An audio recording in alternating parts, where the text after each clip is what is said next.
వస్తున్నాయా? వస్తుంది. కొత్త పింఛన్లు ఏమైనా రాసిండ్రా మీకు? మేము 3 ఏళ్ళ ముందు చెప్తానే ఉన్నాం. 2 ఏళ్ళ మరి ఈ ప్రభుత్వం నచ్చిందా నీకు? జగన్మోహన్ రెడ్డి గారి ప్రభుత్వం నచ్చిందా? ఈ ప్రభుత్వం మాకెట నచ్చుతుంది. ఎందుకు నచ్చదు? నచ్చదు. ఎందుకు నచ్చలేదు చెప్పు మరి. ఎందుకంటే మా పిల్లలకి ఆడపిల్లలు 4 ఆడపిల్లలే. మరి పింఛన్ రాయొచ్చుగా. 55 సంవత్సరాలు వాడికి. మరి ఏది మరి జగన్మోహన్ రెడ్డి గారి ప్రభుత్వంలో అన్ని వచ్చినాయా నీకు? వచ్చినాయి. మరి పప్పులు ఉప్పులు నిత్యావసర వస్తువులు కొంటున్నారు కదా, ఎలా ఉన్నాయి రేట్లు?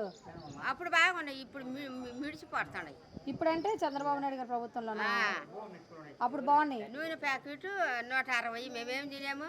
పనులు లేక పాటలు కరువు పని 3 రోజులు 3 వారాలు చేసినా తీసేసిండు. అయ్యైనా పల్లె ఏం చేయాలమ్మా మేము? మరి వర్షాలు అవి బాగానే పడుతున్నాయా? బాగా పడుతున్నాయి. రాత్రి కూడా వాగులు వంకలు వరదలు అయిపోయినాయి. మరి జగన్మోహన్ రెడ్డి గారు ఉన్నప్పుడు మధ్యన గుర్చింది వాన. ఎందుకు గొడవలేదు? అబద్ధం ఎట్ట చెబుతామమ్మా. మీ మహిళలకు ఎలా ఉంది ఇప్పుడు? బాగానే అన్ని అందుతున్నాయా? అన్ని బాగానే అందుతుంది. ఫ్రీ బస్సు ఫ్రీ పని నేను బస్సు వేసిందే కానీ అసలు ఎక్కనేను. నాకేం పనింది?